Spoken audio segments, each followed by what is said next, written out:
población y que de hecho ha sido objeto de varios análisis, críticas incluso de varios sectores, que si bien es cierto el tema de vacunación se podría decir que es un tema exitoso, aunque no lleguen a cumplir los 9 millones, ¿no? Porque se ve que avanza con gran fuerza, con mucho ímpetu, vemos la dedicación especialmente de médicos, de enfermeras, de gente de los hospitales que están haciendo realmente sacrificios para cumplir esta meta.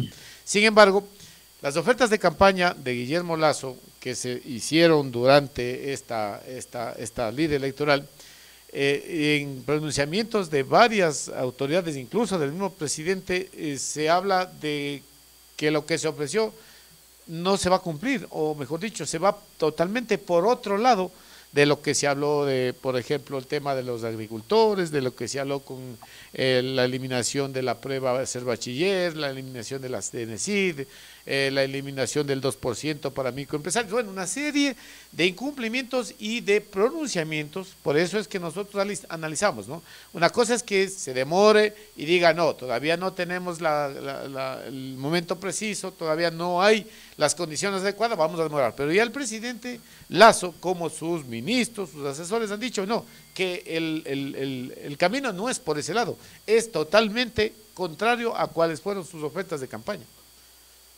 Respecto al plan de vacunación, quisiera agregar algo. Ha sido exitoso el mismo, pero también es cierto que han tenido una enorme ventaja. ¿Y cuál ha sido la ventaja? Que se compara, o que el contraste que uno puede hacer es con un gobierno anterior que fue absolutamente nefasto. Entonces, sin querer, digamos, menospreciar, sin querer infravalorar lo hecho por el actual régimen del presidente Lasso, creo que cualquier gobierno medianamente democrático, medianamente racional, medianamente eficiente, habría hecho absolutamente mucho más y mejor las cosas que lo que hizo el funesto régimen de Lenín Moreno respecto del plan de vacunación.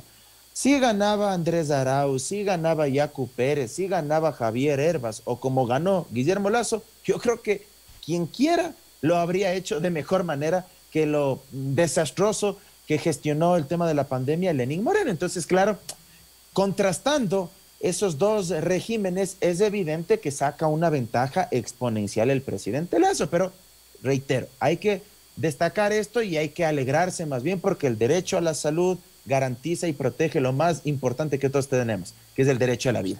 Ahora, yo recojo algo que usted ha mencionado, Germán, estoy plenamente de acuerdo. Ahora viene lo más difícil, empezar a cumplir y hacer la tarea, hacer los deberes. Y él en campaña lanzó un baratijo de ofertas, hay que decirlo. Y me parece que una vez que ya administró el poder del Estado, empezó a palpar y a darse cuenta que una cosa era con guitarra y otra cosa era con violín.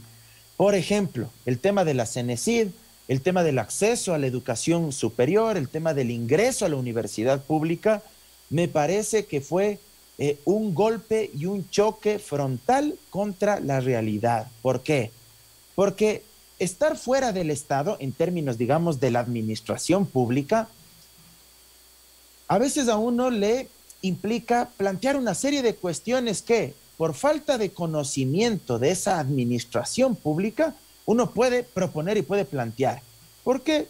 Por afanes electorales, por intereses políticos, o a veces también puede ser por ignorancia, por desconocimiento, y esto lo digo con absoluto respeto. A veces uno puede creer que es muy fácil ejecutar tal o cual decisión, ejecutar tal o cual política pública, hacer tal o cual obra de infraestructura, y cuando usted llega a ese nivel de gobierno, sea el Estado central o sea un gobierno autónomo descentralizado, usted se encuentra con la dura realidad y usted dice, no, no ha sido tan fácil, o no habían las condiciones que yo creía que existían, y uno se da cuenta que le va a ser casi que imposible poder cumplir con eso. Entonces hay una serie de variables, y me parece que mucho de esto ha pasado con el gobierno y con el propio presidente Lasso en materia de educación superior. No eliminaron la CENESID. Hoy vi algunos fragmentos de una entrevista que había tenido, me parece que en alguna unidad educativa del país, y él ahí ya justificaba y cambiaba el discurso y decía que bueno, que más allá de no haber eliminado la CENESID, la solución no era tanto eliminarla, sino liberar, romper el grillete, dice él, de la universidad pública para que sea absolutamente libre. Pero, primera cuestión incumplida, no eliminó la CENESID y él pasó repitiendo esto hasta el cansancio durante más de 6 años aproximadamente. Hay muchos spots publicitarios, ahora gracias a las redes sociales se puede recuperar todo, donde él planteaba eliminar la CENESID, no lo logró. Segundo elemento, él planteó eliminar el examen de ingreso y probablemente fue su bandera de lucha. Y lo más probable es que este planteamiento fue uno de los grandes ejes movilizadores y articuladores para seducir al electorado joven, a los adolescentes entre 16 y 20 años, que son, digamos, los que generalmente están pujando, impulsando su acceso a la universidad. Y él no elimina el examen de ingreso, porque ahora en vez de llamar el examen, le llaman evaluación, y porque además le vuelven a llamar evaluación en esta propuesta de reforma a la LOES, a la Ley Orgánica de Educación Superior. Yo invito a la opinión pública de la provincia de Bolívar a que revisen esta reforma a la Ley Orgánica de Educación Superior y encontrarán que ahí se vuelve a hablar de examen, solo que ahora ya no se habla de examen, sino que se habla de evaluación. Pero de las cuestiones más preocupantes de esta propuesta, ahora se señala que aquellos que quieran prepararse antes de dar el examen, o ahora llamada evaluación, podrán acceder a cursos preparatorios, pero esos cursos preparatorios, tanto en las universidades privadas como en las universidades públicas, serán pagados, tendrán un costo. Pero adicionalmente, aquellos chicos que vayan a ingresar a la universidad, esta propuesta de reforma señala que las universidades privadas y también las públicas podrán implementar cursos de nivelación, aparte de esos cursos preparatorios, cursos de nivelación que también podrán ser cobrados. Y cuando usted en lo público ya cobra por el acceso a la universidad, por los servicios que tiene que dar lo público, automáticamente ya no es público, por simple y sentido común, porque lo público es sinónimo de accesibilidad. Y la primera barrera que usted tiene que evitar, que usted tiene que superar, es que no tenga costo, principalmente para los estratos y sectores más pobres del país, para los quintiles más bajos en términos de ingreso, porque evidentemente la gente más pobre, los padres de familia, que están en esos quintiles más bajos, en los quintiles de pobreza, no tienen para pagar eso. Por eso es educación pública. Entonces, si es que esa pretendida reforma llegara a aprobarse en la Asamblea, que yo tengo dudas con lo que pasó hoy con Pachacútiga en la legislatura y el pronunciamiento que hicieron, yo tengo dudas que se apruebe eso, pero si es que eso llegara a aprobarse, sin duda alguna, se generan una serie de condiciones que van a limitar el acceso, no solo porque se ratifica el examen de ingreso, que fue lo que tanto prometió eliminar, sino porque ahora tendría un costo, el curso de preparación y el curso de nivelación, tanto en las universidades privadas y en las universidades públicas. Y ahora sí cierro con esto. En las universidades privadas se les deja con absoluta libertad de que cobren por estos cursos el valor que ellas decidan. ¿Qué se quiere hacer con esto? Favorecer a determinadas instituciones o universidades privadas que se ha dicho desde hace tiempo atrás son vinculadas políticamente con el presidente Lazo, y a la universidad pública, en cambio, sí se dice que existirá este sistema de nivelación y admisión, que será quien establecerá ciertas políticas para regular los costos de estos cursos. Pero a las universidades privadas, carta abierta para que establezcan los costos. Entonces me parece que es grave, es preocupante este tema, sin mencionar el tema del CES, que espero más adelante poder toparlo. Ahora, Mauro, el otro tema que hace una semana aproximadamente, se habló mucho en el país sobre el retiro de 12 millones de dólares, creo que es 12 millones, de que las universidades privadas destinaban para becas de gente que obviamente es un nivel de preparación, o mejor dicho, son estudiantes de alto nivel educativo o excelentes estudiantes. Pero mucha gente dice, no, eso es para los pelucones, la gente pobre. Tú conoces, y explícanos, Mauro, ¿cuál es la real implicación de esta eliminación de estos 12 millones que se les entregaba a las universidades particulares? Primero hay que señalar que en sentido estricto no son universidades privadas, ¿sí? Son universidades cofinanciadas. porque si bien reciben ingresos particulares privados porque cobran aranceles por matrícula, por semestre, por rendir exámenes de supletorios, en fin, al mismo tiempo también reciben ciertos recursos públicos. ¿Pero por qué reciben estos recursos públicos? No solamente para otorgar becas a las mentes más brillantes o más lúcidas en términos intelectuales o académicos, sino fundamentalmente, y escúchese bien, para no cobrarle matrícula, no cobrarle un valor semestral a aquellos jóvenes universitarios o politécnicos que provienen de familias de escasos recursos económicos. Para eso sirve ese presupuesto. Es decir, si es que hay un chico, un joven, hombre, mujer, de Guaranda, de la provincia de Bolívar, y él proviene de una familia pobre, que no tiene recursos económicos para pagar o para costearle el valor del semestre en la Universidad Católica de Quito, o en la Universidad Católica de Guayaquil, o en la Universidad Tecnológica Equinoccial UTE, o en la Universidad Técnica Particular de Loja. Estamos hablando de universidades de prestigio, de renombre. No tiene dinero para costearle el valor de ese semestre. No sé cuánto cuesta en cada una de esas universidades, pero se me está ocurriendo, voy a poner un ejemplo, $2,000, $2,500 del semestre, o podría ser incluso valores superiores a eso. Pero si ese chico, esa chica tiene buenas calificaciones, pero además justifica que los ingresos de su padre, de su madre, no superan ciertos umbrales, la universidad, ¿qué dice? Tú ingresas acá, no vas a pagar el costo del semestre. Te vamos a financiar tus estudios porque recibimos estos fondos del presupuesto general del Estado y por parte del gobierno central. Para eso sirve. Y hay muchos casos emblemáticos de chicos, de chicas, que salieron de hogares muy humildes, muy sencillos, muy modestos, pero lograron estudiar en estas universidades cofinanciadas. Se graduaron, obtuvieron sus títulos de tercer nivel gracias a estas becas. Entonces, cuando se elimina el presupuesto de becas para las universidades cofinanciadas, se están eliminando oportunidades para aquellos chicos de escasos recursos económicos. Eso es lo que hay que comprender y eso es lo que hay que asimilar. En cambio, cuando de otra parte también se incorpora, como se pretende ahora, valores a los cursos que yo mencionaba antes, cursos de nivelación, cursos preparatorios en la universidad pública, es más grave todavía, porque en la universidad pública generalmente, ¿quiénes son los que acceden a universidad pública?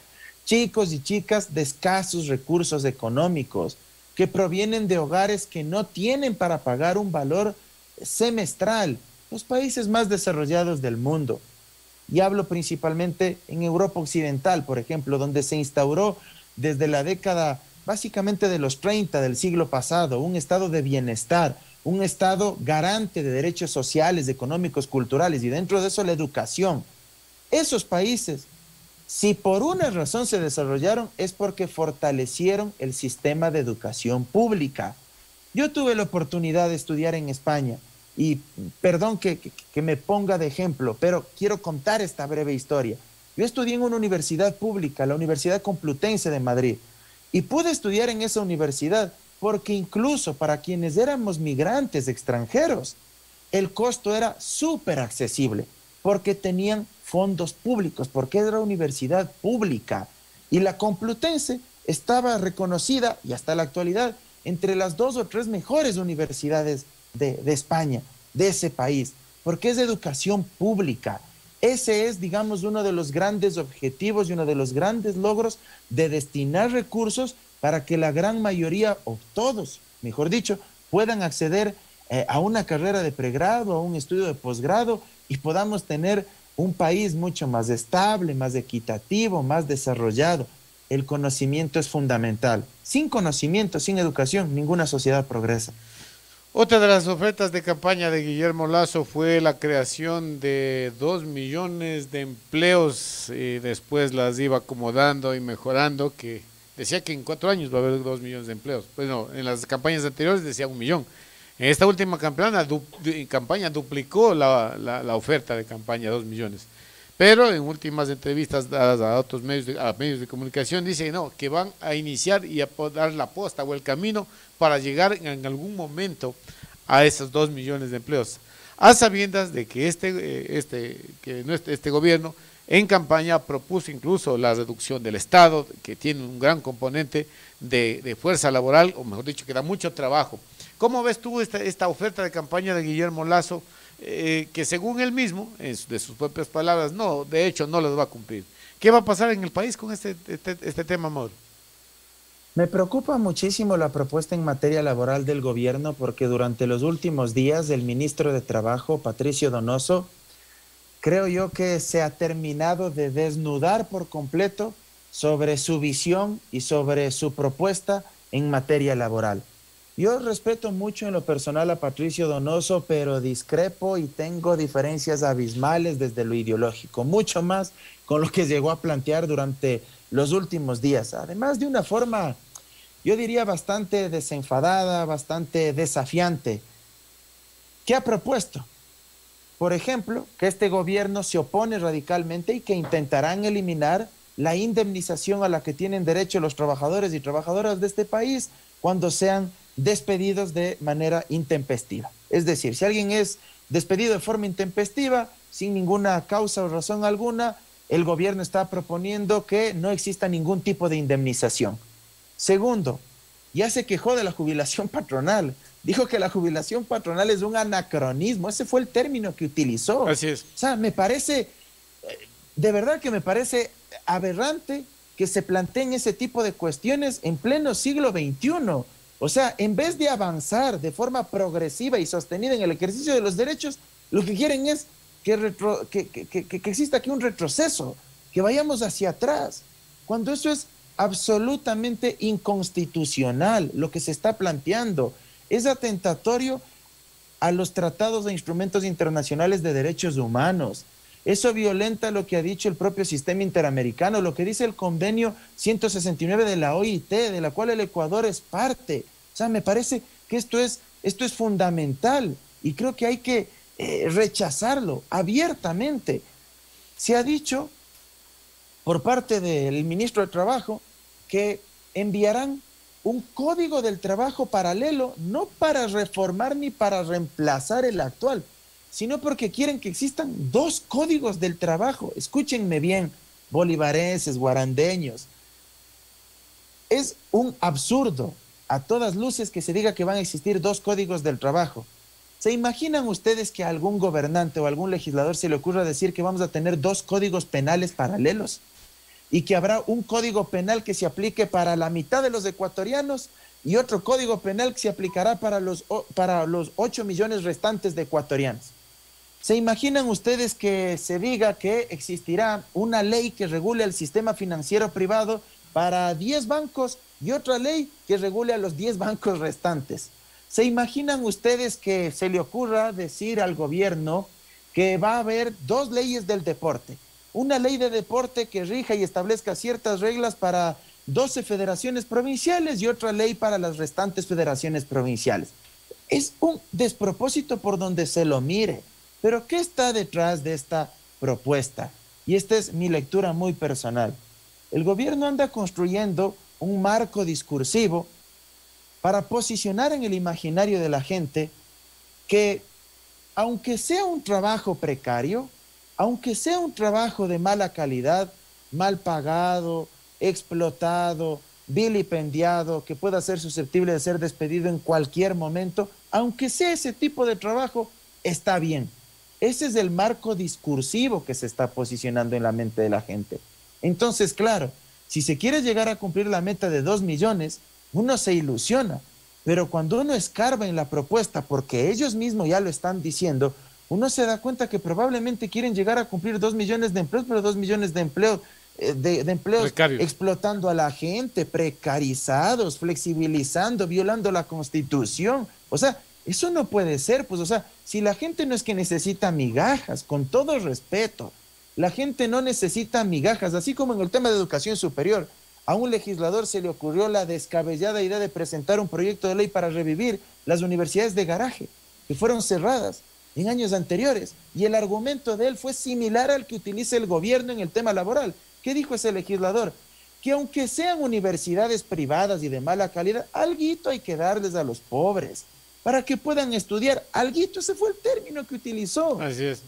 O sea, si esa es la lógica, la política de las migajas, la política del goteo, que los pobres o que las grandes mayorías tengan lo que les sobra a los que sí pueden acceder a derechos laborales, a educación, en fin. O sea, créanme que estamos por el camino equivocado. Yo aspiro que la Asamblea Nacional no se preste para aprobar esta reforma laboral o código del trabajo paralelo, porque es un absurdo, tiene un sinfín de vicios, de inconstitucionalidad. Nuestra Carta Fundamental prohíbe la flexibilización, la precarización laboral. Y quiero cerrar con esta idea fundamental. Cuidado, se va a pensar quienes nos están mirando y escuchando que yo no me pongo tampoco del lado de los empleadores. Yo creo que hay que respaldar también a los empleadores, no solo a los trabajadores.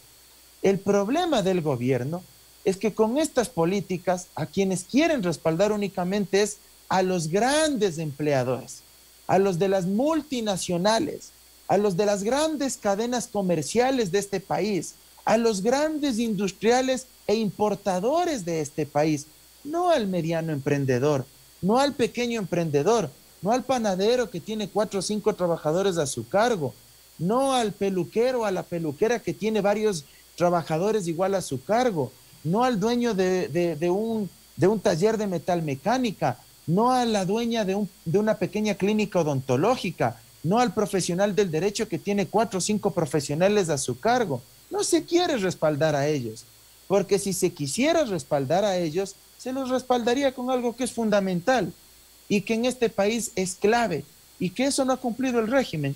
Acceso a crédito, pues, a capital semilla. Si en este país la mayoría de ecuatorianos tienen brillantes ideas, pero ¿qué les hace falta? Crédito, capital semilla, porque lo más complicado para que tú puedas tener tu propio negocio, ¿qué es? El capital, porque tú puedes tener una idea genial, pero si no tienes el capital, simple y sencillamente, no puedes emprender, no puedes iniciar. Y cuando vas al banco, te piden un montón de requisitos, te piden historial crediticio, te piden tu historial de ingresos, garante, una serie de cuestiones, y no te dan el crédito. ¿Por qué no pide a la banca privada que den facilidades para crédito productivo, no solo para crédito de consumo? Capital semilla. ¿Por qué no ofrece a través de la banca pública que tengan acceso a capital semilla? Eso necesita el mediano y pequeño emprendedor. Y por supuesto, hay que entender también que en ciertos momentos, claro, que pagar indemnizaciones a los trabajadores puede llevar a la quiebra a ese empleador. Pero ¿por qué no se establecen entonces graduaciones de forma proporcional sobre la base del nivel de ingreso? Y voy a poner un ejemplo muy claro y ahora sí cierro esta parte. No es lo mismo que un accionista mayoritario de una mega cadena comercial, no voy a dar nombres, ustedes pueden imaginarse a quiénes me refiero, de una mega cadena comercial de las que operan en nuestro país, grandes dueños de supermercados, por poner un caso.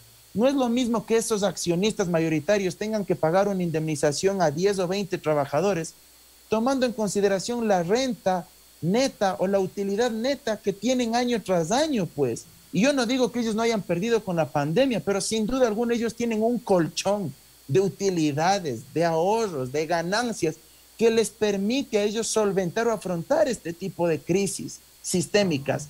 Pero si tú comparas las condiciones de un mediano y pequeño empleador que tiene a su cargo 4 trabajadores, 2 trabajadores y que tiene ciertas deudas para mantener su negocio y que aparte tenga que pagarle la indemnización por despido intempestivo, es obvio que en esos casos sí va a quebrar, pues. Entonces no hay las mismas condiciones y el gobierno tiene que ser justo socialmente y tiene que ser creativo para entender las distintas realidades del sector productivo y de la mano de obra en el mercado laboral. Mauro, para finalizar ya este análisis que hemos hecho contigo, estos 100 días del gobierno de Guillermo Lasso, yo he mirado con mucho estupor, con mucha desconfianza, con mucho escepticismo lo que está pasando en la Asamblea, ¿no? La Asamblea que en estos 100 días yo creo que le queda debiendo al país de largo y además escándalo tras escándalo. Para mí, mi modesto comentario, o apreciación es de que nos están distrayendo a los ecuatorianos de cosas importantes, de cosas trascendentes que deberíamos tratar en el país, como es el tema del empleo, el tema de la educación, el tema de la agricultura, que es lo que definitivamente tiene problemas el país y nos llenan de denuncias y de chats y de tantas cosas intrascendentes, no porque no deban ser tratadas, sino que toman las toman o los medios mediáticos les dan la importancia que no la merecen, porque necesitamos hablar en el país de otras cosas. ¿Qué opinión te merece lo que está pasando en la Asamblea, Mauro? Es un tema amplio, nos tomaría un programa entero hablar solo del tema de la Asamblea. Intentaré ser así lo más concreto posible. A ver, creo que la tragedia de la Asamblea es la tragedia política del país. La Asamblea es enjambre que salió de un vientre llamado sistema de partidos políticos que no existe en el Ecuador. Un sistema de partidos políticos inexistente. Y si tenemos malos legisladores, así como también en muchos territorios del país tenemos malos alcaldes, malos prefectos y podemos llegar a tener malos presidentes, malos concejales, malos miembros de las juntas parroquiales rurales, es justamente porque esas malas autoridades nacen. La partera de ellos son los partidos y movimientos políticos. Si esos partidos y movimientos políticos no se institucionalizan, no se consolidan con absoluta seriedad, no escogen buenos candidatos, no forman cuadros que estén aptos para gobernar, para dirigir, para conducir esa máquina llamada Estado en cada uno de los distintos niveles de gobierno. Mira, hagamos lo que hagamos, le cambiemos de nombre a la Asamblea, hagamos 3 cámaras, 4 cámaras, tengamos un Senado con 15, 20 notables ahí que se hagan llamar senadores, porque a algunos les gusta eso de la aristocracia, en fin. No va a cambiar la situación de la legislatura y de los distintos niveles de gobierno, del Estado. Eso hay que tenerlo claro. Entonces, primer punto, institucionalizar, fortalecer el sistema de partidos y reducir ese amplísimo número de partidos. Porque ¿qué sucede también en la Asamblea? Que muchos de esos legisladores son aventureros de la política, alquilan partidos y movimientos políticos, llegan y ganan la curul con un movimiento que dura una sola elección. Y un solo voto termina por condicionar decisiones trascendentales donde esté en juego el futuro del país. Un solo voto, 2 votos, terminan por condicionar. Alquilan partidos y movimientos políticos y después llegan a la legislatura y se cambian de camiseta. Vive el camisetazo, vive el transfugismo político. ¿A cambio de qué? A cambio de lo que ahora estamos viendo y que se pone de manifiesto una vez más, lamentablemente, porque esto ha sido un mal histórico del país. Uno podría hacer un recorrido solo desde el retorno a la democracia, Mauro, durante los últimos 42 años. O sea, solo te corto, ayer dialogábamos con Alexis Moncayo también hablando del tema de la Asamblea y él decía que no está de acuerdo con jubilar a prestigiosos juristas, asambleístas de mucha data en 2 periodos. ¿Qué opinas tú de la no reelección o la reelección por una sola vez a de los asambleístas? Ese es otro temazo. A ver, el tema de la reelección es un tema que hay que discutirlo a profundidad. Yo no creo que sea conveniente, y lo digo abiertamente, la reelección indefinida para ningún cargo de elección popular. Me opongo rotundamente a aquello. De hecho, la Corte Interamericana de Derechos Humanos ya se acabó de pronunciar a través de una opinión consultiva que se le había formulado, pero sí creo que la reelección debe ser matizada dependiendo el cargo de elección popular. No es lo mismo, por ejemplo, que un presidente de la República pretenda reelegirse 3, 4, 5 veces a que pretenda reelegirse varios periodos un presidente o un vocal de junta parroquial rural. ¿Sí me explico? Así como no es lo mismo que un legislador quiera reelegirse varios periodos. ¿Y por qué no es lo mismo? Por la simple y sencilla razón de que no todos tienen el mismo poder, el mismo grado de influencia. ¿Y dónde radica el poder? En las atribuciones y competencias que les otorga la Constitución y las leyes de la República. Los asambleístas no tienen capacidad para manejar presupuesto y ejecutar obra pública. Esa ya es una enorme limitante, y no con esto estoy diciendo que deberían manejar, como sucedía en el pasado. Recordarás tú con este tema de las partidas presupuestarias, y con eso iban a regalar computadoras, hacían bordillos, en fin, picaban veredas, en fin, una serie de barbaridades. No estoy diciendo que se deba volver a eso, lo que digo es que manejar recursos, administrar recursos públicos implica dotarle de mayor capacidad de acción, de gestión y de poder político en la práctica a esa autoridad. Consecuentemente, yo creo que algún momento se debería analizar la posibilidad, como sucede en algunos países, donde en el caso de los diputados o llamados asambleístas pueden reelegirse por más de un periodo, porque la reelección implica que ganas un periodo, eso no es reelección, la primera vez ganas una elección y es una reelección lo que permite la Constitución ecuatoriana. Se podría pensar, analizar en que se puedan reelegir hasta, no solo por una vez más, sino hasta por 2 veces más. Creo que ya 3 veces más ya me hace bastante ruido, tal vez hasta por 2 veces más. Pero en el resto de autoridades de elección popular, yo creería que sí está bien limitado por un solo periodo más, porque también hay que garantizar un elemento que es fundamental: incentivarles a que las organizaciones políticas generen más cuadros, porque cuando tú sabes que se pueden reelegir de forma permanente, las organizaciones políticas también son susceptibles de acomodarse a un solo líder, a un solo hombre. No digo mujeres, porque no ha habido mujeres que se pretendan quedar demasiado tiempo en el ejercicio del cargo. Entonces, me parece que eso es importante, pero agregaría algo ahí. La reelección también debería limitarse a las organizaciones políticas a nivel interno y también a las organizaciones sociales. ¿Cómo va a ser justo que tengamos organizaciones sociales a nivel sindical donde los mismos dirigentes las presiden 20 años, 25 años, 30 años? Pero el caso del mismo señor Pascual del Chopo, pues, que acaba de pasar ese chasco como embajador, ¿qué le podemos decir? Embajador, pues, de cuarto de hora ahí ante España. El señor pasó durante 22 años como presidente de una organización política.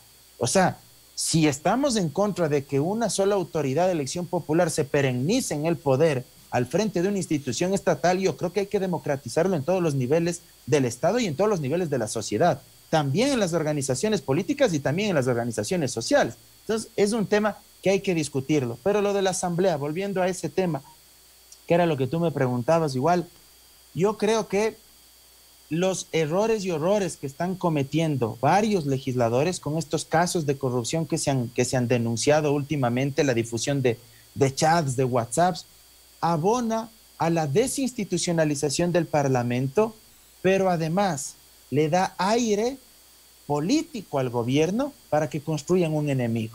Es decir, para que el gobierno construya una narrativa ideal, porque la Asamblea, y en ningún país del mundo un Congreso es bien visto por la opinión pública, entonces el gobierno tiene las herramientas discursivas para poder demonizar. Solitos se demonizan ya estos legisladores por estos posibles actos de corrupción. Solitos dan papaya, por ser más coloquial.